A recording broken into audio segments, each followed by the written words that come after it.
मी म्हणत होते ना निर्मळ पास्टर निर्मळ ब्रदर हे दोघांनी मिळून 2 वर्ष तुम्ही सेवा केली आहे ना. दोघांनी त्यांना 2 खेडे होते, पीर कल्याण आणि धाड कल्याण. इम्रान ब्रदर आराधक म्हणून फेमस होते. हालेलुया. हे दोघं सेवायला जायचे. रामनगर पीर कल्याण चर्च या दोघांकडे होतं आणि 2 वर्ष दोघांनी सेवा केली. परत एकदा परमेश्वराने आपल्या मंडळीत त्यांना आणलं. त्याबद्दल मी प्रभूच्या नावाला धन्यवाद देते आणि त्यांच्याद्वारे परमेश्वर आम्हाला वचनातून बोलतो. हालेलुया.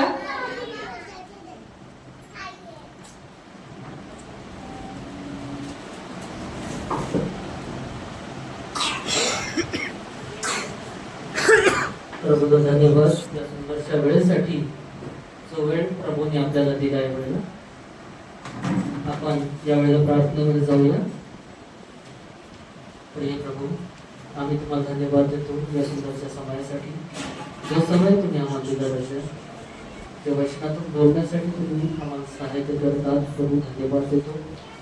जे काही तर वचन विधित होईल प्रभू, ते तुमच्या पवित्र आत्म्याद्वारे होऊ द्या आणि सर्व सैतानी अडकांना तिथून दूर करा प्रभू.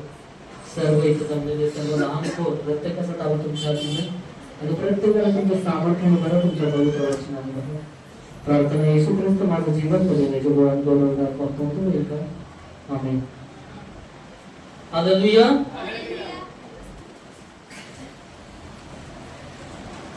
आपण सर्वजण इथं जास्तीत जास्त तरी मला बहिणीच दिसत आहे. भाऊ पण आहे, 2 भाऊ आहेत, बाकी सर्व बहिणी. प्रभूला धन्यवाद या सुंदरशा वेळेसाठी.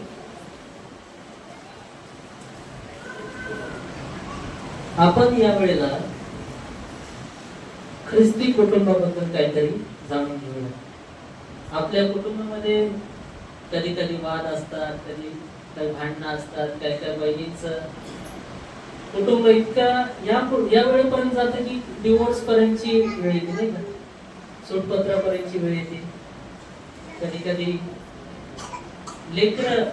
लेकरांवरती वाईट परिणाम होतो त्या गोष्टींचा. भांडणं घरात दररोज किरकिर, नवरा दारू पिऊन येतो वगैरे, नाही का? अशा वेळेस प्रभू आपल्याला काय बोलतो, वचनातून आपण काय बघतो? कोणी वचन वाचणार आहेत का? वाचणार आहेत का? ठीक आहे. आपण बघूयात 1 शमूएल, जुन्या करारातून 1 शमूएल त्याचा 25वा अध्याय.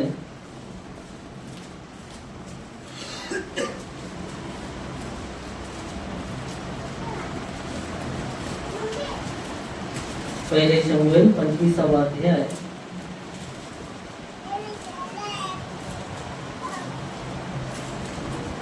आणि वचन 2 पासून 13 पर्यंत, 14 पर्यंत वाचा. मावन येथे एक मनुष्य होता. तो आपला व्यवहार कर्मेल येथे चालवित असे. तो माणूस मोठा मातबर असून त्याची 3000 मेंढरे व 1000 बकरी होती. तो कर्मेला आपल्या मेंढ्याची लोकर कातरीत होता. त्याचे नाव नाबाल असे होते व त्याच्या स्त्रीचे नाव अबिगैल असे होते. ही स्त्री बुद्धिमती व रूपवती होती, परंतु तो पुरुष कठोर व वाईट चालीचा होता. तो कालेब वंशातला होता. नाबाल आपल्या मेंढराची लोकर कातरीत असल्याचे दाविदाने अरण्यात ऐकले. तेव्हा दाविदाने 10 तरुण पुरुषास तेथे पाठविले. त्याने त्या तरुणास सांगितले की कर्मेल येथे नाबालाकडे जाऊन त्यास माझा सलाम सांगा. त्या सुखसंपन्न पुरुषास म्हणा की आपले आपल्या घराण्याचे व आपल्या सर्वस्वाचे कुशल असो.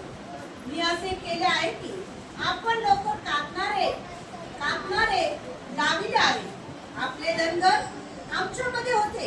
आम्ही त्यास काही उपद्रव दिला नाही आणि ते कर्मेल्यात असताना त्याची काही एक हानी झाली नाही. आपल्या चाकरास विचारा म्हणजे ते आपल्याला सांगतील. तर या तरुण पुरुषावर कृपादृष्टी करा. आम्ही आनंदाच्या दिवशी आलो आहोत, तर आपला हात चालेल तेवढे यास द्या. दाविदाच्या तरुण पुरुषांनी जाऊन त्याच्या नावाने नाबालाचे सर्व शब्द सांगितले व ते स्तब्ध राहिले. नाबालाने दाविदाच्या सेवकास म्हटले, दावीद कोण? हा इशायाचा पुत्र कोण? आजकाल बहुत दास आपापल्या दानाला सोडून पळून जातात. माझे अन्न, माझे पाणी आणि माझ्या कातरण्यासाठी मारलेल्या पशूचे मांस जे कोण कोठले हे मला ठाऊक नाही. असल्या लोकास मी देऊ काय? तेव्हा दाविदाच्या तरुण पुरुषांनी आल्या वाटेने माघारी जाऊ हे सर्व शब्द जशाचे तसे दाविदाला सांगितले. तेव्हा दावीद आपल्या लोकांस म्हणाला, आपल्या तलवारी आपल्या कमरास बांधा. आणि त्या प्रत्येकाने आपापली तलवार आपल्या कमरेस बांधली. दाविदेनेही आपली तलवार कमरेस बांधली. दाविदाबरोबर 400 पुरुष गेले आणि 200 पुरुष सुमनाजवळ राहिले. इकडे एका चाकराने नाबालाची स्त्री अबिगैल तिला सांगितले की दाविदाने रानातून आमच्या स्वामीचे क्षेम कुशल विचारण्याकरिता जासूस पाठवले होते, पण तो त्यांच्या अंगावर ओरडला. आमेन. ही गोष्ट ऐकली आहे का कोणी? मला तरी नाही वाटत, खूप कमी लोकांनी ऐकली असेल अबिगेल बद्दल. अबिगेल ही दाविदाची दुसरी बायको होती. पहिली बायको होती मिकल आणि तिचा उल्लेख अगोदर वाचू शकतो, जी शाऊल राजाची मुलगी होती.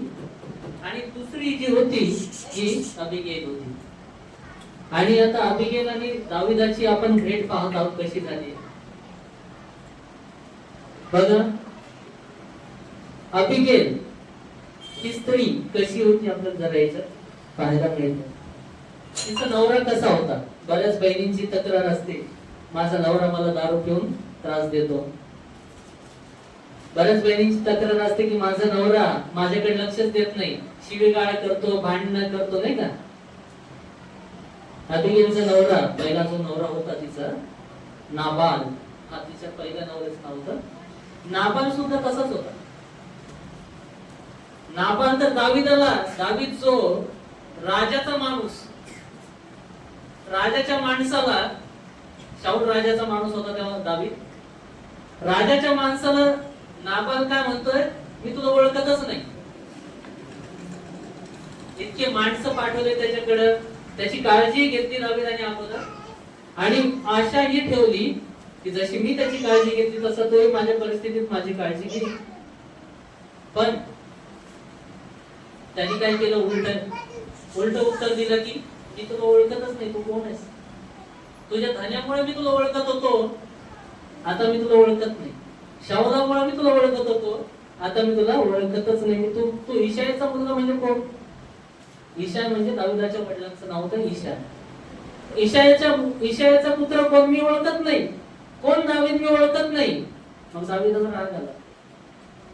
साहजिक गोष्ट आहे ना, आपण एखाद्यावर उपकार करतो, एखाद्यासाठी काहीतरी चांगली गोष्ट करतो आणि त्याला जर का त्या उपकाराची जाणीवच नाहीये तर रागच येईल, नाही का? म्हणजे थोडक्यात काय की नाबालाच्या अंगी कुठला गुण होता? दुष्टपणा. नाबाल हा उपकार स्मरत नव्हता. नाबालाच्या अंगी जसं बायबल आपल्याला सांगतं की प्रीती नव्हती. प्रीती अपकार स्मरत नाही, उपकार स्मरत. एक अपकाराच्या विरुद्ध असतात उपकार. आणि हा चैनबाजी करायचा. पुढच्या वचनामध्ये जर वाचलं, खूप मोठा अध्याय म्हणून पूर्ण वाचू दिला. जेव्हा अबिगेल परत नवऱ्याच्या घरी जाते, नवऱ्याकडे जाते, दाविदाला येऊन विनंती करते आणि नवऱ्याकडे जाते. नवऱ्याकडे गेल्यानंतर नवरा कुठल्या अवस्थेत बसलेला असतो तिथं जर वाचलं ना तर तो दारू पीत बसलेला असतो. कोणत्या बहिणीला आवडत तिचा नवरा दारू पिलेला? हातवर करा बरं. कोणालाच नाही ना. दारूमुळे बरेच संसार उद्ध्वस्त होतात. बरेच बहिणी कोर्टात भेटतात, काय माझा नवरा दारू पितो, मला नाही राहायचं, त्यासाठी मारहाण करतो, सोडपत्र द्यायचं. अबिगेलला कळतं की दावीद 200 लोक घेऊन त्याला मारायला गेला. नाबालला इतक्या वाईट प्रकारच्या माणसाला मारायला दावीद गेलाय. एखादी बायको काय म्हणेल, जाऊ दे मरू दे ना, माझा त्रास जाईल, सुटपत्रच घ्यायचंय नाही की नाही. पण ती न्यूज, ती बातमी जशी अबिगेलला कळते, अबिगेलला वाईट वाटतं की आपल्या पतीने जी दुष्टता आपल्या सांगती करतो तीच दुष्टता दावीदा सांगती पण करतो. ती काय करते पहा, 18 वचनात पाहू आपण. तेव्हा अबिगेल हिने त्वरेने 200 भाकरी, द्राक्ष रसाचे 2 बुधले, 5 मेंढरांचे रांधलेले मांस, 5 मापे हुरडा,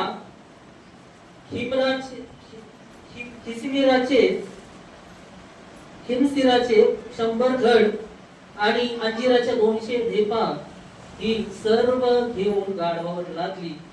ती आपल्या चाकरास म्हणाली, तुम्ही पुढे चाला, मी तुमच्या मागून येते. याविषयी तिने आपला नवरा नाबाल यास काही सांगितले नाही. ती गाढवावर बसून डोंगराच्या आडोशाने जात असता दावीद व त्याचे लोक समोरून येत होते. ते तिला भेटले. दावीद म्हणाला होता की मी रानात या मनुष्याच्या सर्व मालमत्तेचे रक्षण करून त्याची काही हानी होऊ दिली नाही. ते खरोखर व्यस्त झाले. दावीदाला पस्तावा झाला. दावीदाला पस्तावा झाला की मी नाबालाचे लोक का सांभाळले, का मी त्यांचं सगळं केलं. जेव्हा माझ्या लोकांवर वेळ आहे, जेव्हा माझ्यावर वेळ आहे, तेव्हा मला कोणी सहायता करत नाही. मग मी याला जाऊन काय करतो, मारूनच टाकतो. पण अबिगेलला जशी ती गोष्ट कळाली, तिने काय केलं, त्याच्यासाठी सामान सुमान जमा केलं दावीदासाठी. दावीदाला जी गरज होती, नवरा पूर्ण नाही करू शकत, नवऱ्याच्या जागी कोण पूर्ण करते, बायको. हालेलुया. नवरा दुष्ट आहे ना, जाऊ द्या. नवरा दुष्ट आहे, जाऊ द्या. नवरा दारू पितोय ना, दुर्लक्ष कर. हालेलुया. वचन सांगतं पापाचं वेतन काय आहे, मरणच आहे ना, का जीवन आहे. कोणाच्या बायकोनं जीवन दिलंय का, पापाचं वेतन मरण आहे ना. जो पाप करेल तोच मरेल ना. तुमच्या नवऱ्याने पाप केलं तर तुम्ही मरणार आहेत का, याचं त्यांना मिळणार. हालेलुया. पण वचन सांगतं की जर स्त्री आपल्या पतीला सोडून देते किंवा पती आपल्या स्त्रीला सोडून देतो तर ते काय, व्यभिचार, पाप आहे. हालेलुया. बहिणींनो लक्ष द्या, भावांनो तुम्ही लक्ष द्या. तुमचे दिवस येणार आहेत काय पुढे चालून. हालेलुया. पापापासून आपण वाचा.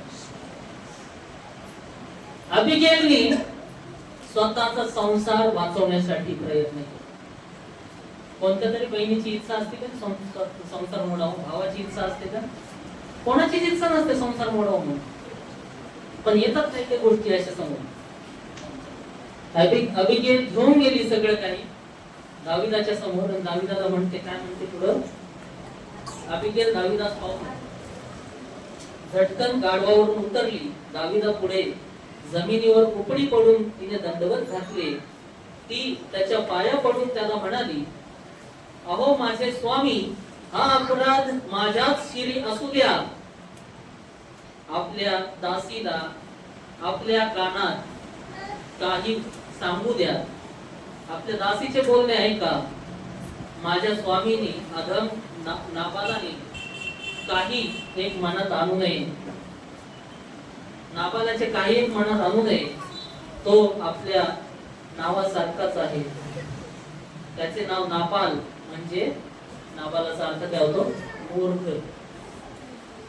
काय नाबालाचा अर्थ काय मला नाही माहिती. असे कसे आई बाप होते आपल्या लेकराचं नाव मूर्ख ठेवलं. हालेलुया. कोणतरी ठेवेल का आपल्या लेकराचं नाव मूर्ख लाडाने तरी नाही. आपण पिंट्या म्हणतो, सोम्या म्हणतो, है की काही ना काही लाडाचं नाव असतं आपल्याकडे. त्याचं नाव त्याच्या आई बापाने काय ठेवलं होतं, खरं नाव लाडाचं नाही, मूर्ख. हालेलुया. नाबाल हे त्याचं नाव होतं आणि अबिगेल म्हणते की तो खरंच त्याच्या नावासारखा आहे. तो मूर्ख तर आहेच आहे, पण तो दुष्ट पण आहे. अधम म्हणजे दुष्ट, दुष्ट आहे, अधम आहे, तो मूर्ख पण आहे. आणि त्याला माझ्यासाठी क्षमा करा. स्वतः अपराध घेतला, पतीचा अपराध स्वतःवर घेतला. हालेलुया. आणि मग दावीद म्हणतो की मी तुझ्यासाठी त्याला क्षमा करतो. मलाही काही चूक करायची इच्छा नाहीये, मलाही कोणाचा खून करायची इच्छा नाहीये. खून करावा मला आवडत नाही. पुढे जर आपण वाचलं, एक पत्नी आपल्या अधर्मी पतीला वाचवते. हालेलुया. ती जर आजकालच्या युगात असती तर कदाचित त्याला सोडूनही निघून गेली असते रे. हे गुण तर याच्यासाठी काय आहे? पुढे चालून पुढे आपण वाचतो की जेव्हा ती तिच्या पतीकडे जाते, पुढे बघू आपण. मग अबिगेल नाबालाकडे गेली, तो तिने आपल्या घरी राजासारखा मेजवानी केली आहे असे तिने पाहिले. नाबालाने काय केलं? राजासारखी मेजवानी, राजासारखा बसल्या थाटात. आता राजा लोक कसे बसत होते ते आपण टीव्ही मध्ये पाहतो नाही का? कशी बसलेला आहे, मेजवानी केलेली पाहिली. सकाळी नाबालाची नशा उतरल्यावर त्याच्या स्त्रीने या सर्व गोष्टी त्यास सांगितल्या. तेव्हा त्याचे हृदय पृथ्वत झाले, तो पाषाणासारखा झाला. म्हणजे इतके वेळ काय होता? नाबाल कुठं होता? नशेत होता. हालेलुया. नाबाल नशेत होता. नाबाल दारूच्या नशेत दावीदाला मी नाही ओळखीत तुला, मग दावीद मारायला काय येईल? हालेलुया. दावीद जर घरच मारायला आला असता तर अबिगेलला सोडला असतं का? अबिगेलला पण मारून टाकलं असतं, घरादाराला सगळ्यांना नाश केला असता. सांगायची गोष्ट ही आहे की आपल्या पतीकडे जर चुकीचा असेल तर दुर्लक्ष करा. महत्वाचं काय आहे? पती महत्वाचा आहे की संसार महत्वाचा आहे? पती महत्वाचा आहे, पण संसारही महत्वाचा आहे. हालेलुया. आपण एकदा आपलं माहेर सोडून सासरी गेलो, आपण माहेरचे राहतो का? नाही ना. आपण एक वचन वाचूया, नीतिसूत्रे 14वा अध्याय 1 वचन.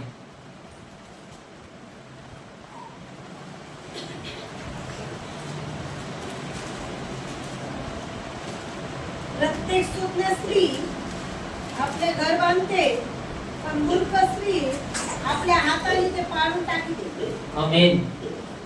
प्रत्येक सुज्ञ स्त्री आपले घर काय करते? बांधते. हालेलुया.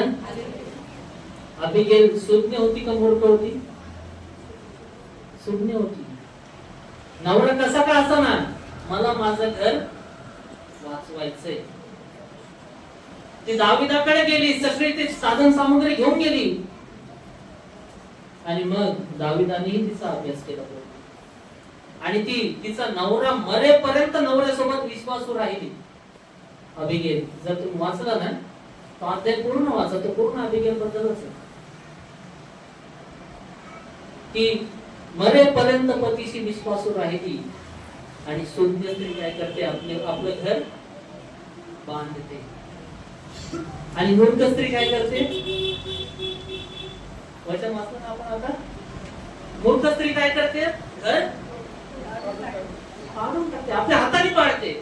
मग डिवोर्स घेणाऱ्या, सुखपत्र घेणाऱ्या सुज्ञ आहेत का मूर्ख आहेत? मूर्ख आहेत, बायबल सांगते. हालेलुया. मला क्षमा करा जर कुठल्या बहिणीला काही चुकीचं वाटत असेल तर क्षमा मागतो, पण जे वचन सांगतं ते तुमच्या जीवनासाठी आहे, तुमच्या जीवनासाठी आशीर्वादाचं जे वचन आहे. प्रभूची इच्छा असणार आहे का की माझ्या लेकराचं घर तुटावं? का प्रभूने तुमच्या नशिबी जाणून बुजून दारोडा नवरा बांधलाय, तुमच्या गळ्यात मारलाय?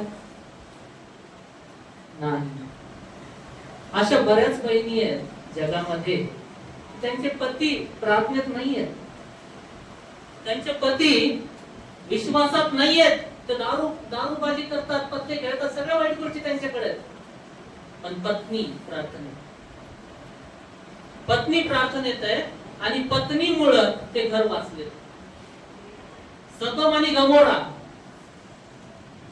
जेव्हा परमेश्वराचा दूत सदोम आणि गमोराचा नाश करायला चालला होता, तेव्हा अब्राहम परमेश्वराला विचारतो, नाही ना, तिथं कदाचित 50 लोक विश्वासू असतील तर, 50 लोक प्रभू तुला भिणारे असतील तर, मग तू त्यांचा नाश करशील का? प्रभू म्हणतो, तिथे एक जरी असलं तर मी त्यांचा नाश करणार. तुमचं घर का टिकलेलं आहे? तुमचं घर आज का टिकलेलं आहे? कारण तुम्ही विश्वासात आहात. हालेलुया. जी बहीण, जो भाऊ आपल्या घरासाठी विश्वासाने प्रार्थना करेल, गुडघे टेकील आणि प्रभूच्या विश्वासात राहील, तुमची बायको कशी वागू द्या, नवरा कसाही वागू द्या, जो भाऊ जी बहीण प्रभू सोबत विश्वासू राहील, प्रभू ते घर टिकवून ठेवेल. आणि जसं दावीद अबिगेलला सुद्धा मारून टाकू शकत होता. लक्षात ठेवा, तुमचा संसार तुटला, तुमचं घर तुटलं तर प्रभू तुम्हाला प्रश्न विचारणार. हालेलुया. कारण तुमच्या घरासाठी जबाबदार कोण आहे? शेजारी आहेत ना? पालखीबाई आहेत का? नाही. ब्रदर आहेत का? तुमच्या घरासाठी तुम्ही जबाबदार आहेत. हालेलुया. तुमच्या घरासाठी प्रार्थना करणं तुमची जबाबदारी. इथं सांगितलं जातं ना की प्रार्थना करा, वैयक्तिक प्रार्थना करा, आपल्या घरी प्रार्थना करत राहा, सांगितलं जातं ना. किती जण करतात? इमानदारी नाही म्हणणार मी, मला माहिती आहे. हालेलुया. जर नसल करत तर खरंच करा, आपल्या घरासाठी प्रार्थना करा. जशी अबिगेल दाविदाकडे जाऊन विनंती करते की माझ्या नवऱ्याला नको मारू, माझ्या घराचा नाश करू नकोस. प्रभूला विनंती करा आपल्या पतीसाठी, प्रभूला विनंती करा आपल्या घरादारासाठी. सासू नीट नाही वागत का? सासूसाठी प्रार्थना करा ना. सून नीट नाही वागत का? सुनेसाठी प्रार्थना करा ना. लेकरू तुम्हाला पाहत नाही का? त्यासाठी प्रार्थना कोण करेल? पालखीबाई. रविवारीच जाऊ आम्ही प्रार्थना. तोपर्यंत मग 8 दिवस त्याला सैतानाकडे जाऊ दे, है की नाही? बरोबर रविवारी जाऊ आम्ही चर्चला, रविवारीच प्रार्थना करू. नाही, ज्या घरात प्रार्थना होते त्या घरात देवाचं वास्तव्य राहतं. आणि ज्या घरात टीव्ही चालू राहतो ना 24 तास, पिक्चर पाहिला जातो, गाणे पाहिले जातात टीव्हीवरचे पिक्चर मधले, त्या घरात प्रभू राहत नाही. मग कोण राहतं? विचार करून घ्या. कोण राहत असं? 19व्या शतकापर्यंत जोपर्यंत टीव्ही नव्हता ना, तोपर्यंत प्रत्येक घरात देवाचं नाव घेतलं जातं. टीव्ही आल्यापासून टाइमपास खूप वाढला आहे की नाही?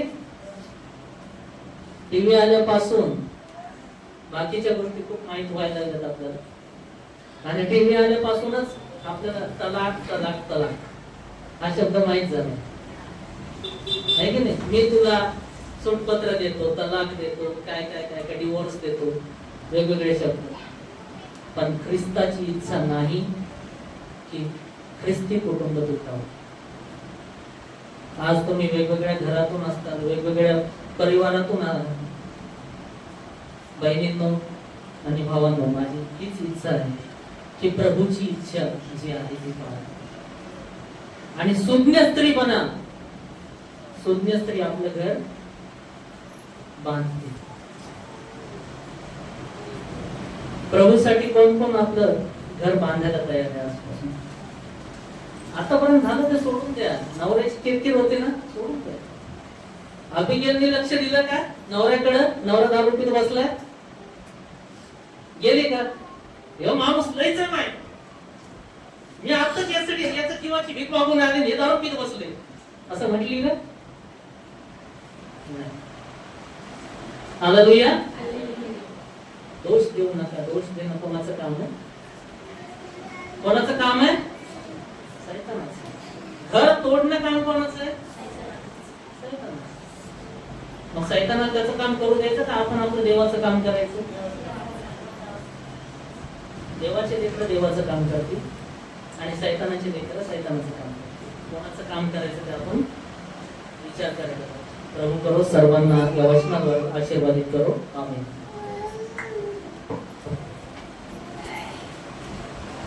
हालेलुया. खूप सुंदर वचनातून परमेश्वराच्या आत्मिक मास्टरद्वारे आम्हाला शिकवलं की मंडळी पहिली माझं कुटुंब, बरोबर आहे? माझं कुटुंब ही माझी जबाबदारी आहे, बरोबर आहे ना? बरोबर आहे. पण ते जर त्रास देत आहे तर जास्त प्रभूमध्ये राहा, बरोबर आहे? तो एक काटा आहे. तो काटा जेव्हा जेव्हा टोचल तेव्हा तेव्हा मन कुठे जाईल? प्रभूकडे जाईल. हालेलुया. कुठे जाईल? प्रभूकडे जाईल. आज देवाला म्हणायचं, प्रभू या काटाबद्दल मी धन्यवाद देते की मी तुझ्यामध्ये वाढावं. हालेलुया. मी तुझ्या प्रेमाने भरावं आणि परमेश्वरा यांना तू बदलणार माझा विश्वास आहे. हालेलुया. हालेलुया. खूप सुंदर वचनातून शिकवलं की प्रत्येक वेळी दोष लावू नका, प्रत्येक वेळी दोष दाखवू नका. वाईटातून चांगलं पहा की तू एक ना एक दिवस बदलशील, एक ना एक दिवस तुम्ही बदलाल. माझा देव तुम्हाला बदलणार आणि माझी प्रार्थना तो ऐकणार. हालेलुया. हालेलुया. हालेलुया. ते दारू पितच आहे म्हणून आम्ही प्रार्थना सोडून द्यायची का? ते जगितते ते म्हणून देवाचं नातं सोडायचं का? जास्त प्रभूमध्ये राहायचं, जास्त प्रभूच्या सानिध्यात राहायचं. कारण की मनुष्यामध्ये आम्ही प्रेम शोधू शकत नाही. आमचं प्रेम कोण आहे? फक्त परमेश्वर. जर त्रास आहे, जर तुमच्याकडे कोणी लक्ष देत नाही, तुमच्यावर कोणी प्रेम करत नाही, धन्यवाद द्या. कारण की सगळ्यात उत्तम आणि सगळ्यात महान प्रेम फक्त परमेश्वराने केले. हालेलुया. हालेलुया. हालेलुया. येशू मसीह की ना दिसणाऱ्या गोष्टीवर नाही तर ना दिसणाऱ्या ख्रिस्तावर आम्हाला पूर्ण मनानं पूर्ण जीवानं कृती करायची. हालेलुया. अबिगेलचं उदाहरण खूप सुंदर परमेश्वराने सेवकाद्वारे आम्हाला सांगितलं की त्रास असून सुद्धा तिने आपलं कर्तव्य विसरली नाही. विसरली का? विसरली का? तसं आम्हाला आमचं कर्तव्य पूर्ण करायचंय, प्रभूमध्ये राहायचंय. हालेलुया. हालेलुया. हालेलुया. हालेलुया.